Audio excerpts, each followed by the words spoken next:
Hello, I'm Mickey. I'm the cab driver. I've been a cab driver now for the past, 10, 15 years?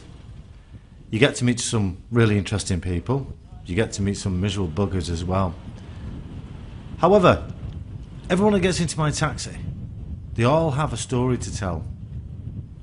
And this story is one I'll never forget. So where are we going, mate? Do you know Cardinal House? Up here, yeah, I know it, yeah. There. Do us a favour, can you go through town that way? That's not the shortest cut. I'm in no rush, mate, don't worry. Okay. So our journey begins. And like what happens all the time with cab drivers, they wait for that question that they get asked every time. The question that you ask. You know the question. This one. Been busy? No, it's been dead, to be Has very it? honest with you. Very, very dead. Time to start. Yeah. So what are you going to Cardinal House for? To die, basically. Bloody hell, where did that come from? Oh, right. Like a bolt out of the blue.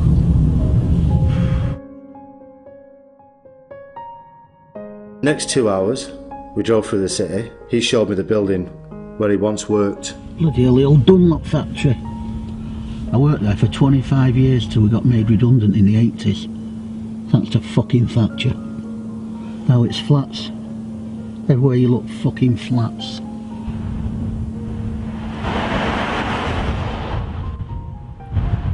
We drove through neighbourhoods where him and his wife once lived. He was even telling me about the old Hume, how they, well, as a boy he lived there during the 1960s, and during the 70s he watched them build all the tower blocks, the bull rings, and in the late 1990s they pulled it all down, and how the original people of Hume can't afford to live there.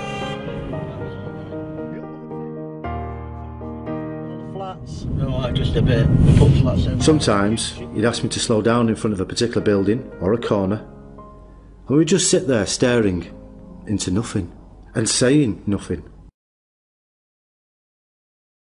Suddenly, he piped up with, "I'm tired now, let's go." We drove in silence to the address that he'd given me. When we arrived, it was a low building, a small convalescent type home. There was 2 care assistants. Well, We're here then. right, cheers, son. How much do I owe you? Forget it. No, don't be daft, you've got to make a living. I've got other passengers. Oh, thanks, son. Oh! I got back into the car and I began to think about what that old guy had said to me about my own dad, which made me think. I didn't pick any more passengers up that day. In fact, I called on to see my dad and we spent the rest of the day together. A father and son, the way it should be. But passengers come and go in a taxi. I won't forget that old boy in a hurry.